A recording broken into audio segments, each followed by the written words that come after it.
إن الحمد لله نحمده ونستعينه ونستغفره ونعوذ بالله من شرور أنفسنا ومن سيئات أعمالنا من يهده الله فلا مضل له ومن يضلله فلا هادي له وأشهد أن لا إله إلا الله وحده لا شريك له وأشهد أن محمدا عبده ورسوله يا أيها الذين آمنوا اتقوا الله حق تقاته ولا تموتن إلا وأنتم مسلمون يا أيها الناس اتقوا ربكم الذي خلقكم من نفس واحدة وخلق منها زوجها وبث منهما رجالا كثيرا ونساء فاتقوا الله الذي تساءلون به والأرحام إن الله كان عليكم رقيبا يا أيها الذين آمنوا اتقوا الله وقولوا قولا سديدا يصلح لكم أعمالكم ويغفر لكم ذنوبكم ومن يطع الله ورسوله فقد فاز فوزا عظيما أما بعد فإن أصدق الكلام كلام الله وأحسن الهدي هدي محمد صلى الله تعالى عليه وسلم وشر الأمور محدثاتها وكل محدثة بدعة وكل بدعة ضلالة وكل ضلالة في النار من يطع الله ورسوله فقد رشد واهتدى ومن يعص الله ورسوله فقد ضل وغوى اللهم صل على محمد وعلى آل محمد كما صليت على إبراهيم وعلى آل إبراهيم إنك حميد مجيد اللهم بارك على محمد وعلى آل محمد كما باركت على إبراهيم وعلى آل إبراهيم إنك حميد مجيد سبحانك لا علم لنا إلا ما علمتنا إنك أنت العليم الحكيم رب اشرح لي صدري ويسر لي أمري واحلل عقدة من لساني يفقه قولي لقد قال الله سبحانه وتعالى بعد أعوذ بالله من الشيطان الرجيم من همزه ونفخه ونفثه بسم الله الرحمن الرحيم لقد جاءكم رسول من أنفسكم عزيز عليه ما عنتم حريص عليكم بالمؤمنين رؤوف الرحيم.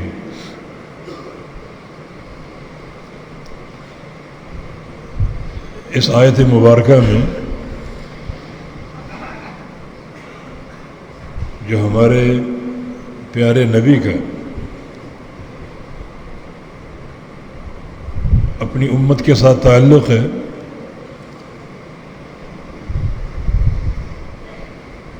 اس تعلق کی حقیقت اور نوعیت کو واضح کیا گیا ہے کہ رسول کریم صلی اللہ علیہ وسلم کا امت کے ساتھ تعلق کیسا ہے. چار چیزیں بیان ہوئی ہیں. لقد جاءکم رسول من انفسکم، تمہارے پاس ایسا رسول آیا ہے جو تم ہی میں سے ہے.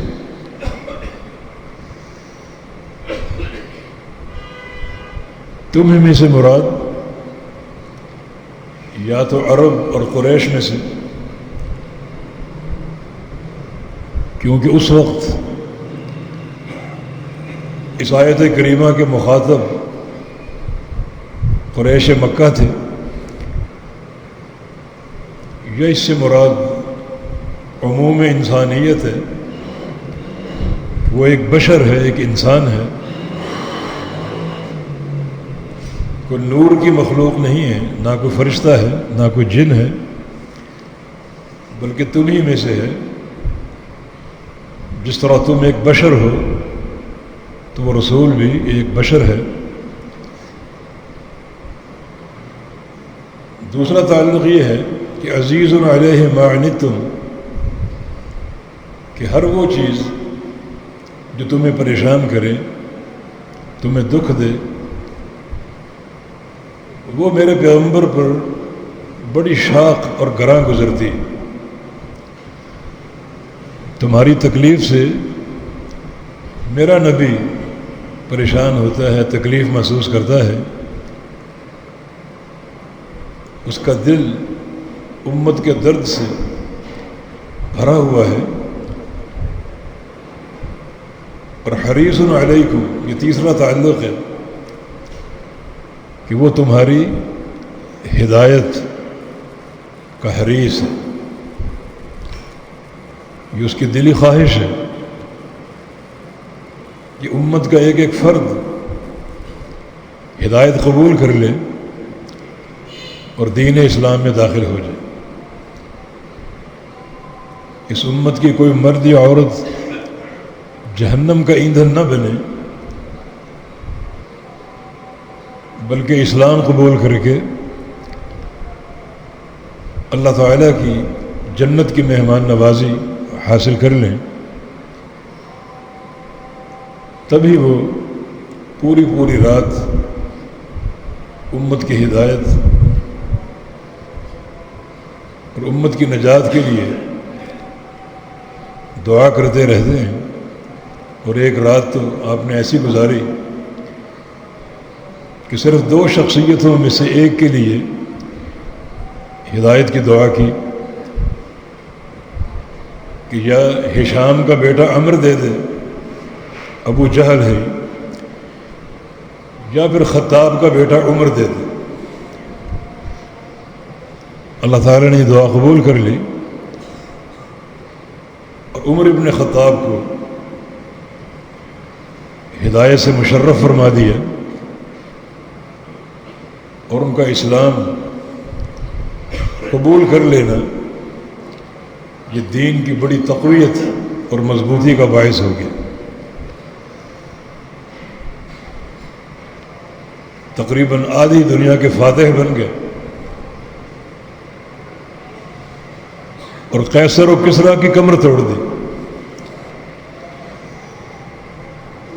اور چوتھا تعلق یہ ہے وَبِالْمُؤْمِنِينَ رَءُوفٌ الرحیم، کہ مومنوں کے ساتھ میرا رسول رؤوف الرحیم ہے، بڑا محبت کرنے والا، بڑا رحم دل، رؤوف بھی ہے اور رحیم بھی ہے۔ یہاں تھوڑا سا اشکال کچھ لوگ پیش کرتے ہیں کہ رؤوف الرحیم تو اللہ تعالیٰ کے نام، یہ نام نبی پر کیوں بولے گے؟ اللہ رؤوف الرحیم ہے، تو نبی کو رؤوف الرحیم کیوں کہا گیا؟ اس تعلق سے بہت سے ذہنوں میں مغالطے آتے ہیں اور وہ نبی کو ربوبیت کا مقام دینے کی کوشش کرتے ہیں، لیکن یہ انتہائی فحش قسم کی غلطی ہے۔ یہ ناموں کا لفظی اشتراک ہے، حقیقی اشتراک نہیں ہے۔ اللہ تعالیٰ بھی رؤوف الرحیم ہے اور اللہ کے رسول کو بھی رؤوف الرحیم کہا گیا،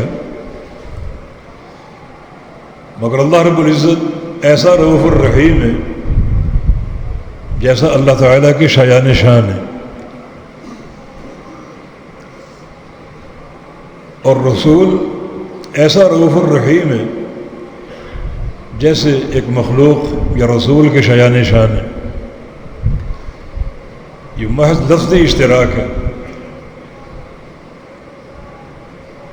لیکن دونوں کی جو معنوی حقیقت ہے وہ جدا جدا ہے،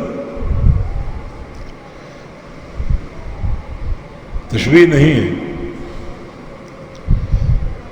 اس کو آپ یوں سمجھیں کہ آیت الکرسی میں اللہ پاک کا فرمان اللہ لا الہ الا هو الحی القیوم، اللہ تعالی الحی ہے، زندہ. تو زندہ آپ بھی ہیں. اللہ تعالی صفت حیات سے متصف ہے.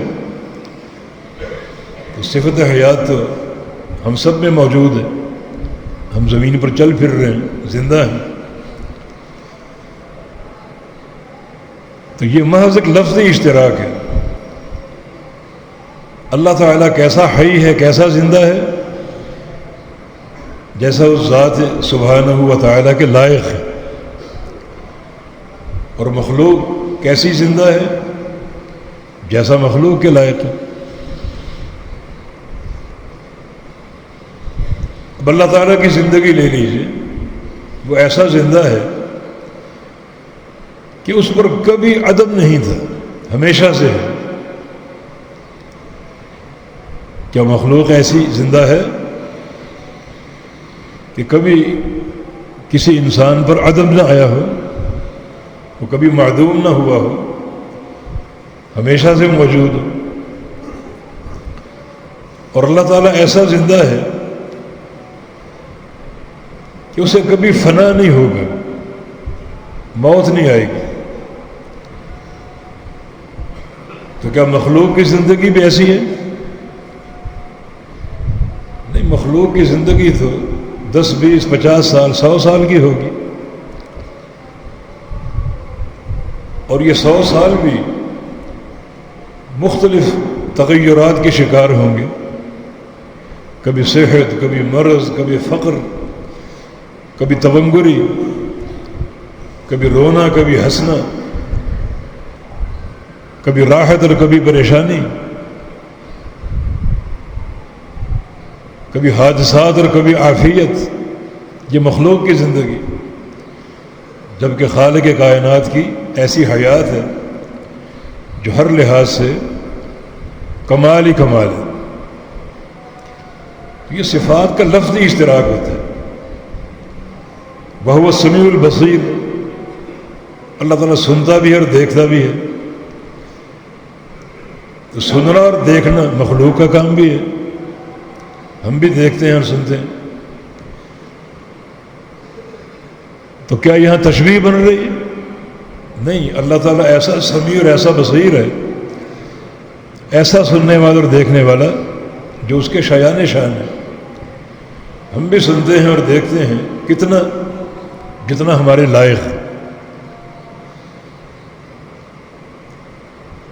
ام المومنین فرماتی ہیں سیدہ عائشہ صدیقہ طاہرہ مطہرہ رضی اللہ عنہا، جب خولہ نامی عورت اپنا کیس لے کر صبح صبح آئی، جس کے شوہر نے اس سے اظہار کر لیا تھا کہ تو میرے لیے میری ماں جیسی ہے، جس کو جاہلیت کے دور میں طلاق شمار کیا جاتا تھا اور دین اسلام میں اس کا حکم نازل نہیں ہوا تھا. اب وہ نبی علیہ السلام کے کان میں باتیں کر رہی. چھوٹا سا کمرہ تھا، میں بھی وہاں موجود تھی. ایک حرف نہ سن سکی، بس ایک خسر خسر کی آوازیں آ رہی تھی. ایک لفظ میرے کانوں میں نہ پہنچ سکا. اٹھتے اٹھتے یہ بات میں نے سنی کہ میرے مسئلے کا حل اگر آپ کے پاس نہیں ہے تو اللہ تعالیٰ ضرور اس کا حل اتارے گا اور پیش فرمائے گا. ابھی وہ نشست جاری تھی، وہ خاتون بھی وہیں تھی، نبی علیہ السلام وہاں تشریف فرما تھے. جبریل امین آ گئے. 28ویں پارے کی پہلی آیت، قد سمع اللہ قول التی تجادلک فی زوجها وتشتکی الی اللہ. اللہ تعالیٰ نے اس عورت کی ساری باتیں سن لی. سبحان اللہ، اسی کمرے میں عائشہ صدیقہ موجود ہے، چھوٹے سے کمرے میں، ایک لفظ نہ سن سکی. اور رب کائنات نے لاکھوں کروڑوں میل کے فاصلے پر عرش معلیٰ پر اس کی ساری باتیں سن لی. کوئی تشبیہ کا شائبہ ہے؟ یعلم دبیب النملۃ السوداء فی الصخرۃ السماء وفی اللیلۃ الظلماء، کالی رات ہو اور کالے رنگ کا پہاڑ ہو اور کالے رنگ کی چونٹی ہو جو پہاڑ کی اندھیری تہہ میں چل رہی ہو، اللہ اپنے عرش پہ اس چونٹی کو دیکھتا بھی ہے اور اس کے چلنے کی آواز کو سنتا بھی ہے۔ یہ تشبیہ کا شائبہ ہے، یہ محض لفظی اشتراک ہے۔ اس کی ایک مثال یوں لے لیجیے، نبی علیہ السلام کی حدیث ہے کہ اللہ فرماتا ہے کہ اعددت فیہا لعبادی ما لا عین رأت ولا اذن سمعت ولا خطر علی قلب بشر، کہ میں نے جنت میں اپنے بندوں کے لیے وہ کچھ تیار کر رکھا ہے جو نہ کسی آنکھ نے دیکھا، نہ کسی کان نے سنا اور نہ کسی دل پہ ان کا تصور ہوا۔ مانا جنت کی نعمتیں نہ کسی نے دیکھی ہیں، نہ کسی نے سنی ہیں، بلکہ دلوں پر تصور تک نہیں۔ اب قرآن اٹھائیے، احادیث دیکھیے، اللہ تعالیٰ نے کن نعمتوں کا ذکر کیا؟ انگوروں کا، انار کا، کھجوروں کا۔ تو کیا آپ نے دیکھے نہیں ہیں؟ انگور آپ نے نہیں دیکھے، انار آپ نے نہیں دیکھے، کھجوریں آپ نے نہیں دیکھی، کیلے کا ذکر ہے، کیلے آپ نے نہیں دیکھے، سب دیکھیں۔ پھر یہ تضاد نہیں ہے؟ نہیں، تضاد نہیں، یہ لفظی اشتراک ہے۔ اللہ تعالیٰ اگر کیلوں کا، اناروں کا، کھجوروں کا ذکر ایسے الفاظ سے کرتا جو آپ سمجھ ہی نہ پاتے، تو جنت کا شوق آپ کے اندر کیسے پیدا ہوتا؟ تو اللہ تعالیٰ نے الفاظ وہ لیے جن کا فہم ہمارے لیے ممکن ہے، مگر جنت کی نعمتوں کی لذت وہ ہوگی جو جنت کے شایان شان ہے۔ یہ پھل دنیا میں موجود ہیں مگر ان کا ذائقہ، ان کی لذت دنیا کے لائق ہے، مگر یہ پھل جنت میں ہوں گے کس شکل میں اللہ بہتر جانتا ہے، مگر ان کا ذائقہ اور ان کی لذت کیسی ہوگی اس کا انسان تصور تک نہیں کر سکتا۔ تو اس قسم کے نصوص میں لفظی اشتراک ہوتا ہے تاکہ ہمارے لیے وہ قابل فہم ہو جائے۔ اللہ تعالیٰ غفار ہے، تواب ہے، معنی بخشنے والا اور توبہ قبول کرنے والا۔ اپنی صفت کو اگر وہ ایسے الفاظ سے ذکر کرتا جن کو ہم پہچان ہی نہ پاتے، سمجھ ہی نہ پاتے، تو کون توبہ کرتا؟ اللہ تعالیٰ سے کون معافی مانگتا؟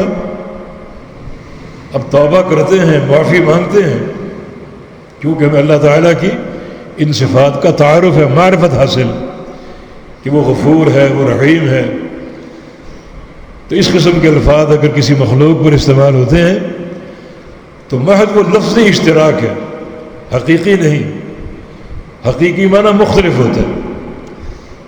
جو اللہ تعالیٰ کی صفت ہے وہ ایسی ہے جیسی اللہ کے لائق ہے اور اس کی شایان شان، اور جو مخلوق کی صفت وہ ایسی ہے جیسی مخلوق کے لائق اور شایان شان۔ باہر کے اس آیت کریمہ میں وہ درد مذکور ہے جو اللہ کے پیارے پیغمبر کے دل میں اپنی امت کے تعلق سے تھا۔ اس درد کو ہم دو مثالوں سے مزید واضح کرنا چاہتے ہیں۔ ایک نبی علیہ السلام کی حدیث، لکل نبی دعوت مستجابہ قد دعا بها وإن اختبأت دعوتي شفاعة لأمتي یوم القیامہ۔ اللہ رب العزت نے ہر نبی کو اپنے اپنے دور میں اختیار دیا کہ ایک دعا جو چاہے مانگ لو، میں قبول کر لوں۔ اس کے قبول کرنے کی پوری ضمانت ہے، پورا وعدہ ہے، جو چاہو مانگ لو۔ ہر نبی وہ دعا کر چکا ہے، وہ حق استعمال کر چکا ہے۔ وہ اللہ بہتر جانتے ہیں کہ نبی نے کیا کیا دعا کی۔ جب میری باری آئی تو اللہ تعالیٰ نے یہی اختیار مجھے بھی دیا کہ آپ بھی کوئی دعا جو چاہے مانگ لیں، ہم عطا فرما دیں۔ تو رسول اللہ صلی اللہ علیہ وسلم نے ارشاد فرمایا ہے، ان اختبأت دعوتی، میں نے اپنی دعا کا حق استعمال نہیں کیا، چھپا لیا اس کو ذخیرہ کر لیا، تاکہ وہ حق میں دنیا کی بجائے قیامت کے دن استعمال کروں۔ قیامت کے دن کیا کروں گا؟ شفاعت لامتی یوم القیامہ، شفاعت کے ذریعے اپنی امت کو بخشواؤں گا۔ دنیا میں وہ حق استعمال نہیں کیا، حالانکہ دنیا میں آپ پر بعض موقع بڑے خطرناک آ گئے تھے۔ جنگ احد میں تقریباً دشمن آپ کو گھیر چکے تھے، اور آپ اس پہاڑ کی ایک گھاٹی میں نڈھال ہو کر گر گئے، تو آپ چاہتے تو وہ حق استعمال کر لیتے۔ وادی طائف میں آپ پر پتھروں کی بوچھاڑ کی گئی، پورا بدن لہو لہان ہے، کپڑے سرخ ہو گئے، اور اس وقت ایک گمبھیر صورتحال بن گئی، اس قدر پتھر آپ کو مارے گئے۔ نبی علیہ السلام کا فرمان ہے کہ جس طرف میرا منہ تھا اسی طرف میں بھاگ پڑا۔ کرن الثعالب ایک جگہ ہے جہاں میں جا کر رکا، اوپر فرشتے بادلوں کا سایہ کر رہے تھے، پہاڑوں کے فرشتے سامنے موجود تھے، اور کہا کہ آپ اشارہ کر دیجئے، ہم پورے اہل طائف کو ان پہاڑوں کے بیچ پیس کے رکھتے۔ وہ بھی خطرناک صورتحال تھی، آپ چاہتے تو دعا کا حق استعمال کر لیتے، لیکن نہیں کیا، بلکہ جس قوم نے آپ کو پتھر مارے اس کے لیے دعا کی۔ یہ بھی اس امت کے درد کی دلیل ہے۔ اللہم اہد قومی فإنہم لا یعلمون، یا اللہم اغفر لقومی فإنہم لا یعلمون، یا اللہ میری قوم کو ہدایت دے دے، اس کو علم نہیں ہے، میری قوم کو معاف کر دے، جو انہوں نے زیادتی کی، پتھر مارے، ان کو علم نہیں ہے۔ یہ امت کا درد ہے۔ یہ ایک مثال کہ پیارے پیغمبر نے اپنی دعا کا حق دنیا میں استعمال نہیں کیا، بلکہ اس کو آخرت کے لیے ذخیرہ بنا لیا، تاکہ امت کی شفاعت کر سکیں اور شفاعت کے ذریعے امت کو بخشوا سکیں۔ جب شفاعت کی بات چلی ہے تو بات مکمل کرنے کے لیے ضروری ہے کہ یہ کہا جائے کہ یہ شفاعت اہل توحید کا حق ہے، کیونکہ آپ کا فرمان ہے وَهِيَ نَائِلَةٌ لِمَن مَّاتَ مِنْ أُمَّتِي لَا يُشْرِكُ بِاللَّهِ شَيْئًا۔ جو میری قیامت کی شفاعت ہے، یہ سن لو، یہ کس کو حاصل ہوگی، کس کو نصیب ہوگی؟ صرف اس شخص کو جس کی موت توحید پر آئے، جس نے کبھی شرک نہ کیا ہو، اور شرک اگر ہو گیا تو اس سے توبہ کر کے اللہ تعالیٰ سے پوری صلح کر چکا ہو، اور پھر مرتے دم تک توحید پر قائم رہے، اس کی شفاعت کروں گا۔ تمہارے ذہنوں میں کوئی نظریہ ہو اگر، تو اس کو کھرچ کر پھینک دو۔ یہ شفاعت صرف انہی لوگوں کا حق ہے جنہوں نے توحید کو سمجھا، توحید کو اپنایا، جس کی دوسری دلیل صحیح بخاری کی حدیث ہے۔ ابو ہریرہ رضی اللہ عنہ نے اللہ کے نبی سے پوچھا من اسعد الناس بشفاعتک یوم القیامہ، یا رسول اللہ صلی اللہ علیہ وسلم، وہ کون خوش نصیب لوگ ہیں جو قیامت کے دن آپ کی شفاعت سے بہرہ مند ہوں گے، مستفید ہوں گے، فیض اٹھائیں گے؟ تو رسول اللہ صلی اللہ علیہ وسلم نے ارشاد فرمایا اسعد الناس بشفاعتی یوم القیامہ من قال لا الہ الا اللہ خالصا من قلبہ، کہ میری شفاعت کا حق صرف ان لوگوں کو نصیب ہوگا جنہوں نے اس کلمہ توحید کو قبول کر لیا، لا الہ الا اللہ کو، اور قبول کیسے کیا؟ خالصا من قلبہ، اپنے دل سے خالص اور مخلص ہو کر۔ یعنی خالص اور مخلص ہونے کا معنی یہ ہے کہ اس کلمے کو سمجھا اور سمجھ کر پورے اخلاص کے ساتھ، کسی ملاوٹ کے بغیر اس کو مان لیا اور قبول کر لیا، توحید پر ڈٹا رہا اور جمع رہا، قائم رہا، اسے میری شفاعت کا جو حق ہے وہ حاصل ہوگا۔ تو یہ احادیث بھی اس درد کو اجاگر کرتی ہیں جو ہمارے پیارے پیغمبر کے دل میں اپنی امت کے تعلق سے تھا۔ رسول اللہ صلی اللہ علیہ وسلم کی حیات مبارکہ کے آخری دن چل رہے تھے، آپ نے 3 کام کیے۔ ایک، میدان احد میں گئے جہاں 70 صحابہ دفن تھے، ان کے لیے جا کر دعا کی، اور یہ شہداء احد کی تدفین کے تقریباً 9 سال بعد یہ واقعہ ہوا، اور آپ نے جا کر ان کے لیے دعا کی۔ صحابہ کہتے ہیں کہ یہ دعا کرنا یہ تودیع للاموات، آپ نے فوت شدہ لوگوں کو الوداع کہہ دیا۔ یہ اس کی ایک علامت تھی کہ آپ کی امت کے جو لوگ فوت ہو چکے انہیں الوداع کہنا۔ اور پھر رسول اللہ صلی اللہ علیہ وسلم نے منبر قائم کیا اور صحابہ کو کچھ نصیحتیں فرمائیں۔ یہ تودیع للاحیاء، یہ زندہ لوگوں کو الوداع کہنا تھا۔ فوت شدگان کو بھی الوداع کہہ دیا، اور جو آپ کے ساتھی آپ کے ساتھ موجود تھے، زندہ تھے، انہیں بھی آپ نے منبر پر چڑھ کے نصیحتیں کی، وہ انہیں بھی آپ الوداع کہا، کیونکہ آپ کی زندگی کے آخری ایام چل رہے تھے۔ اس موقع پر آپ نے ایک جملہ کہا کہ اود ان نرى اخواننا، آج میری خواہش ہے کہ میں اپنے بھائیوں کو دیکھوں، اپنے بھائیوں سے ملوں۔ اور بعض احادیث میں اشتقنا الی اخواننا، آج بھائیوں سے ملنے کا شوق پیدا ہو رہا ہے۔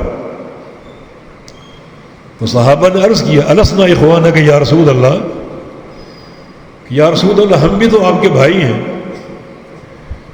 فرمایا کہ انتم اصحابی، تم میرے صحابی ہو، بھائی تو ہو ہی،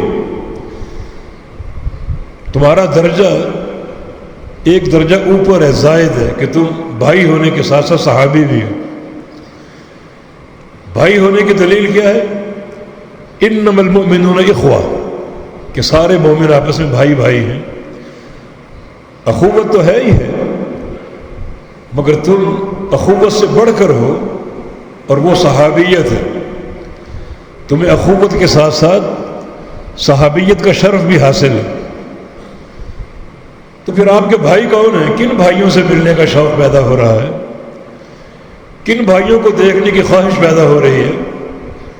فرمایا کہ اخوانی الذین لم یأتوا بعد، میرے بھائی وہ ہیں جو اب تک آئے نہیں ہیں، اب تک پیدا نہیں ہوئے، پیدا ہوں گے، آتے رہیں گے قیامت تک۔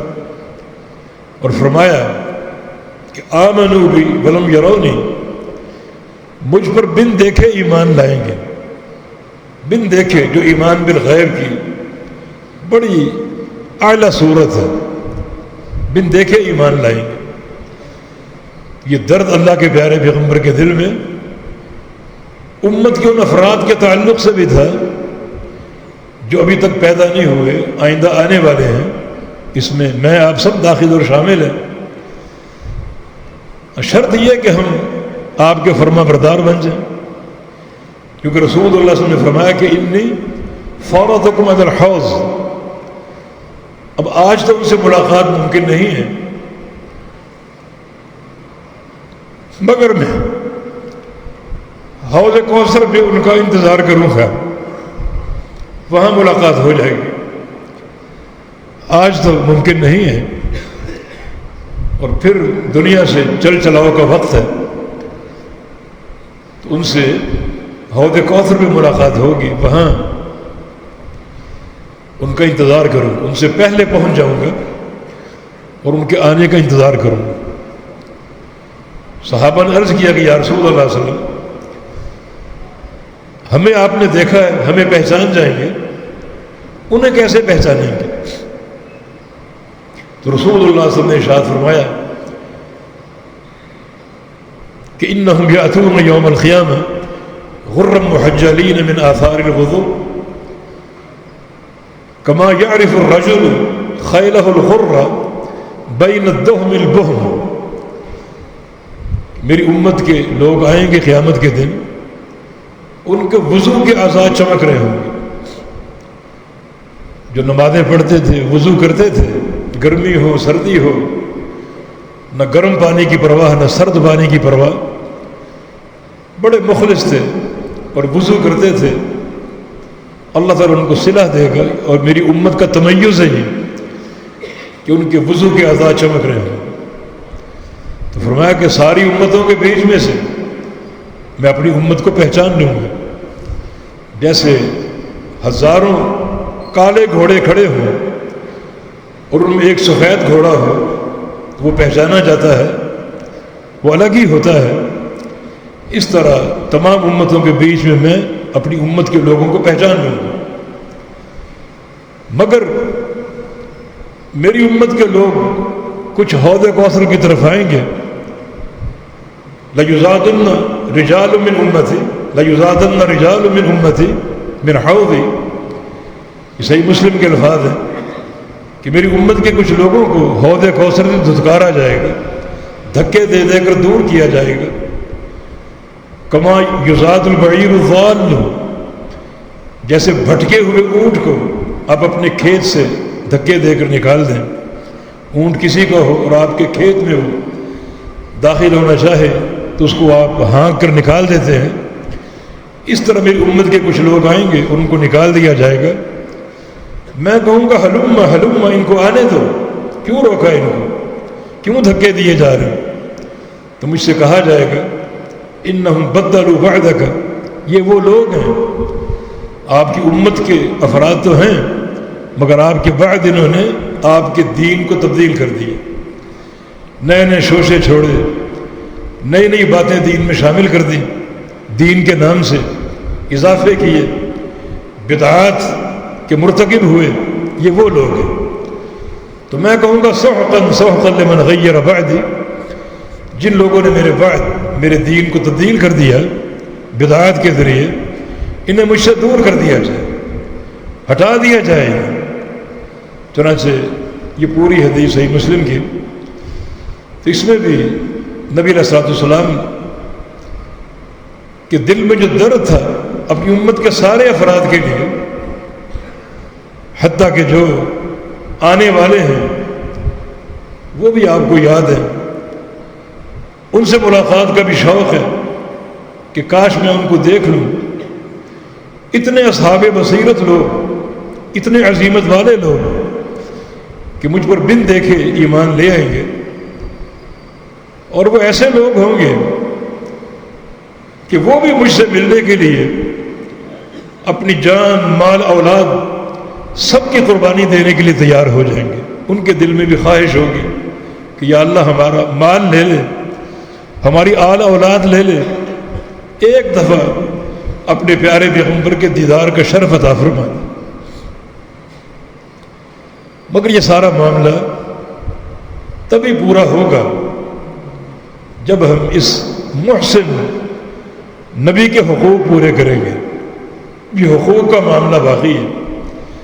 محبت دعووں یا نعروں کا نام نہیں ہے.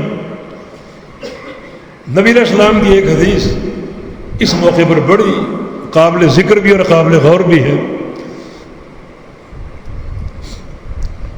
وہ حدیث یہ ہے کہ آپ نے اپنی وفات سے چند دن قبل یہ فرمایا تھا کہ ترکتکم علی البیضاء لیلھا ونہارھا سواء لا یزیغ عنہا الا ہالک، کہ دنیا سے جانے والا ہوں مگر میں تمہیں خالی ہاتھ چھوڑ کر نہیں جا رہا. تمہیں ایک ایسا راستہ دے کر جا رہا ہوں، ایک ایسا منہج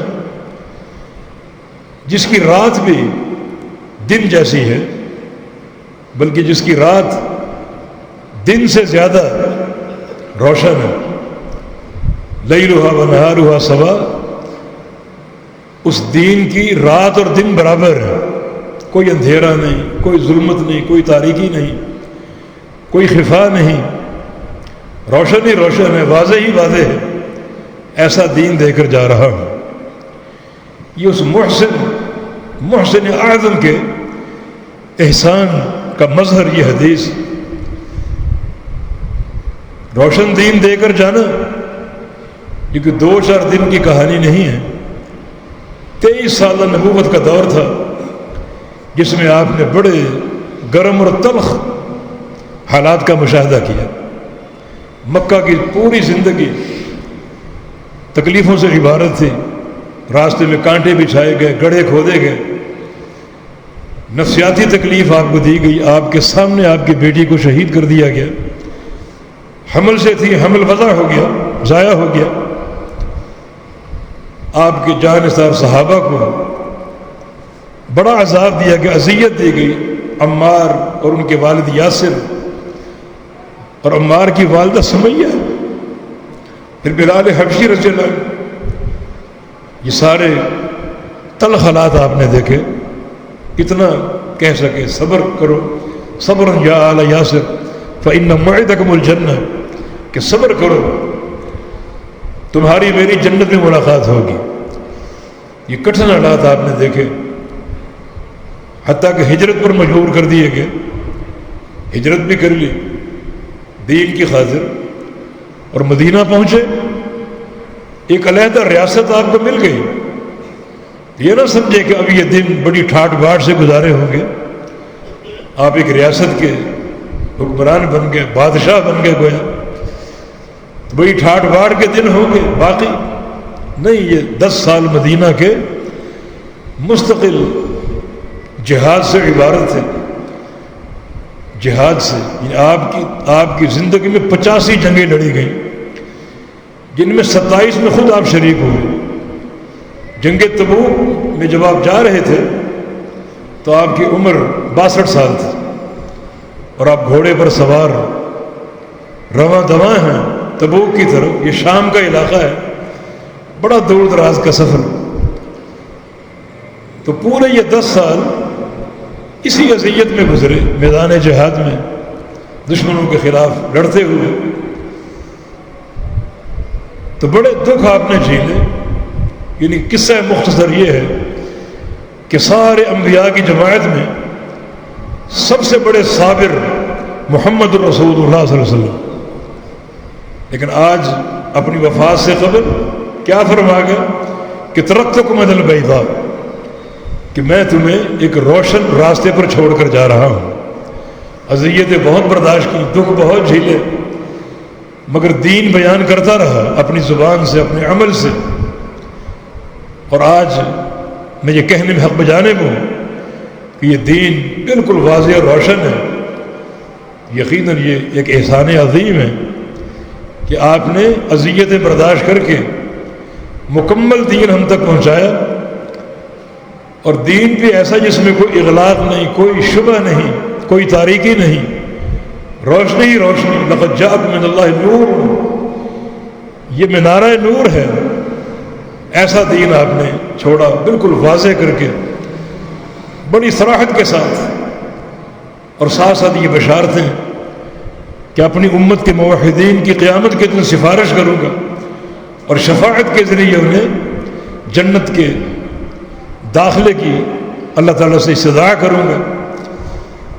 تو یہ آپ صلی اللہ علیہ وسلم کی ایک بھرپور زندگی، اور یہ آپ کا احسان عظیم کہ دعا کا حق دنیا میں استعمال نہیں کیا، بلکہ امت کے لیے سنبھال کر رکھا قیامت کے دن کے لیے، اور تکلیفیں جھیل کر کبھی حق پہنچانے سے غافل نہیں ہوئے، حق پہنچانے کا فریضہ مستقل انجام دیتے رہے، حتیٰ کہ اس بات میں کامیاب ہو گئے۔ اللہ تعالیٰ نے آیت اتار دی، الیوم اکملت لکم دینکم، کہ میں نے اپنا دین مکمل کر دیا۔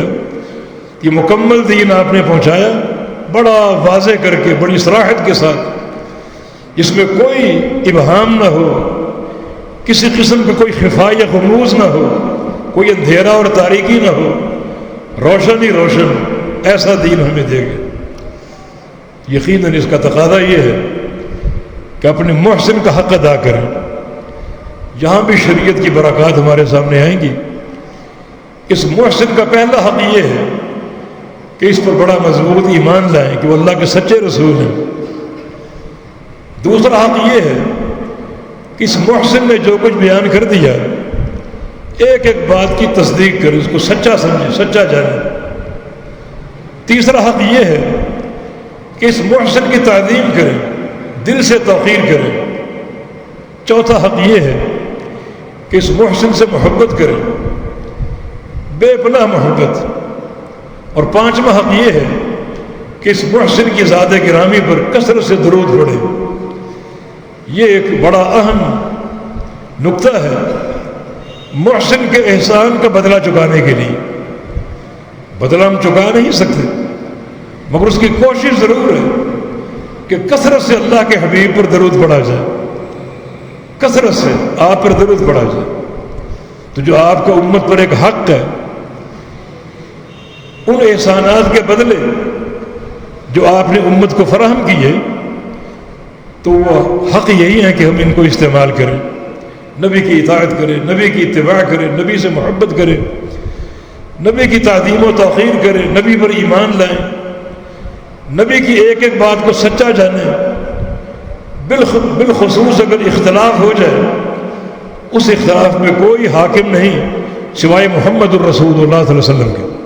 نہ کوئی برادری حاکم ہے، نہ کوئی قوم حاکم ہے، نہ کوئی پیر، نہ کوئی امام حاکم ہے، حتیٰ کہ نہ کوئی صحابی حاکم ہے۔ فیصلہ صرف ایک ہی شخصیت کا ہے، اور وہ محمد الرسول اللہ صلی اللہ علیہ وسلم۔ یہ آپ کا حق ہے، یہ سارے حقوق ادا کیے جائے اس محسن اعظم کے احسانات کے بدلے میں۔ بدلہ کما حق ادا نہیں ہوگا، مگر کوشش شمار ہوگی۔ اب یہاں جو شریعت کی برکت اور سماحت ہے کہ اللہ کے نبی کا حق آپ نے ان اعمال کے ذریعے چکانے کی کوشش کی، جو آپ کے ذمہ حق ہے اس کو ادا کرنے کی کوشش کی، حق ادا ہو جاتا، معاملہ برابر برابر ہو جاتا، لیکن نہیں۔ اس محسن اعظم نے جو کچھ کیا اور تم نے ان کے حقوق ادا کیے، ان حقوق کا تم کو اجر ملے گا، ان کا بھی ثواب ملے گا۔ یہ دین کی اس سے بڑی سماحت اور برکت کیا ہوگی؟ حالانکہ معاملہ حقوق کا ہے، حقوق مصطفیٰ علیہ السلام کا، مگر ان کی ادائیگی پر بھی اجر ملے گا، فائدہ تمہارا ہی ہے۔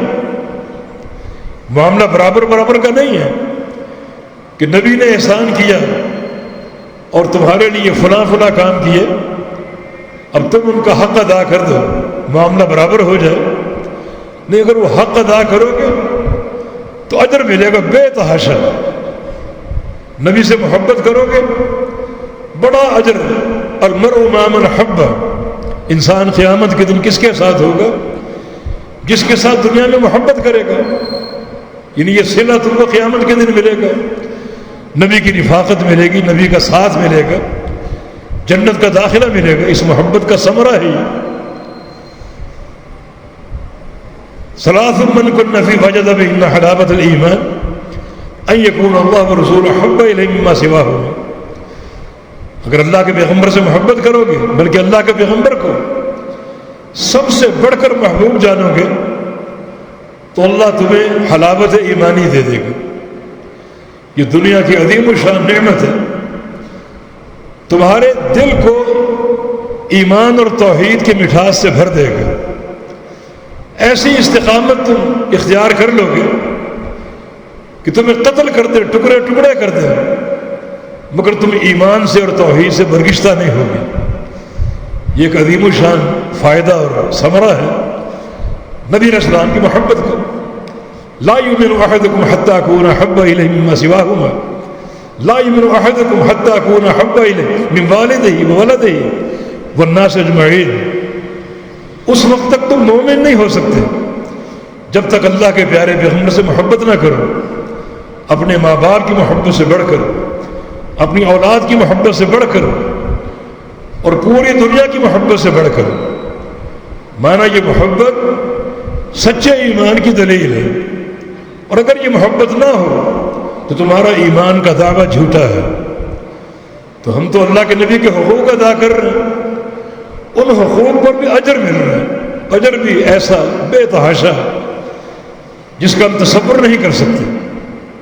نبی کی اتباع کرو گے، قل ان کنتم تحبون اللہ فاتبعونی یحببکم اللہ یغفر لکم ذنوبکم، بتا دیجیے ان لوگوں کو اگر تم اللہ کی محبت کے دعوے دار ہو تو میرے حبیب کی اتباع کر لو۔ یہ اتباع کرنا ان کا حق ہے آپ پر، اس حق کو ادا کرو، وہ تمہارے محسن ہیں۔ اور اگر یہ حق ادا کر جاؤ گے اور واقعتاً میرے پیغمبر کی اتباع کرو گے تو اس کے دو نتیجے ہیں، یحببکم اللہ، ایک یہ کہ تم اللہ کے محبوب بن جاؤ گے، تم سے اللہ محبت کرنے لگے گا، یغفر لکم ذنوبکم، دوسرا نتیجہ یہ ہے کہ اللہ تعالیٰ تمہارے سارے گناہ معاف کر دے گا۔ یعنی محبت مصطفیٰ علیہ السلام یا اتباع مصطفیٰ علیہ السلام، دو اس کے ثمرات ہیں، ایک اللہ کی محبت کا حصول اور دوسرا سارے گناہوں کی بخشش۔ یہ دین اسلام کی سماحت اور برکت ہے۔ ہم تو اللہ کے نبی کے حقوق ادا کر رہے ہیں اور اللہ رب العزت ان حقوق کی ادائیگی پر بھی ہمیں اجر عظیم عطا فرما رہا، وعدے فرما رہا۔ میرے نبی کی اتباع کرو گے تو تم میرے محبوب بن جاؤ گے، اور جب میرے محبوب بن گئے تمہارا کوئی گناہ باقی نہیں بچے گا، سارے گناہ بخش دوں گا، تمہیں گناہوں سے پاک صاف کر دوں گا۔ اتباع کس چیز کا نام ہے؟ نبی علیہ السلام نے جو کام کیے ان کاموں کی اتباع کرنا، ان کاموں میں آپ کی پیروی کرنا۔ جیسے صلو کما رأیتمونی اصلی، کہ بالکل ویسی نماز پڑھو جیسے مجھے پڑھتے ہوئے دیکھتے ہو، یہ اتباع ہے۔ نبی کی اتباع کرو گے اللہ کی محبت ملے گی اور گناہوں کی بخشش بھی، اور نبی کی اطاعت بھی نبی کا حق ہے۔ اطاعت اور اتباع میں فرق یہ ہے کہ اتباع آپ کے عمل کی پیروی کا نام ہے اور اطاعت آپ کے قول اور آپ کے فرمان کی پیروی کا نام ہے۔ اطاعت طعن سے، جس میں خوشی کا معنی ہے کہ آپ کے فرامین کی اطاعت کرے خوشی کے ساتھ، شرح صدر کے ساتھ، دل میں کوئی تنگی نہ ہو، کوئی خلجان نہ ہو، کوئی تردد اور تعمل نہ ہو، بلکہ بڑی خوشی کے ساتھ آپ کی اطاعت کرے۔ وَإِن تُطِيعُوهُ تَهْتَدُوا، اگر تم میرے حبیب کی اطاعت کر لو تو تم ہدایت پا جاؤ گے۔ وَلَوْ أَنَّهُمْ فَعَلُوا مَا يُوعَظُونَ بِهِ لَكَانَ خَيْرًا لَهُمْ وَأَشَدَّ تَثْبِيتًا وَإِذًا لَّآتَيْنَاهُم مِّن لَّدُنَّا أَجْرًا عَظِيمًا وَلَهَدَيْنَاهُم صِرَاطًا مُّسْتَقِيمًا، اگر تم صرف میرے پیغمبر کے فرامین کو مانتے جاؤ، ان کے نصیحتوں کو قبول کرتے جاؤ، تمہیں چار نعمتیں عطا فرمائیں گے۔ لَكَانَ خَيْرًا لَّهُمْ، ایک خیر مطلق، دنیا کی خیر، قبر کی خیر، قیامت کے دن کی خیر، خیر سے تمہاری جھولیاں بھر دیں گے۔ وَأَشَدَّ تَثْبِيتًا، اور بڑی سخت قسم کی ثابت قدمی عطا فرما دیں گے، دشمن کے مقابلے میں ثابت قدمی، توحید اور ایمان پر ثابت قدمی تمہیں عطا فرما دیں گے۔ تمہارے پاؤں کبھی بھٹکیں گے نہیں، کبھی ان میں لغزش نہیں آئے گی، بلکہ تم کو قائم اور دائم رکھیں گے اس توحید پر اور ایمان پر۔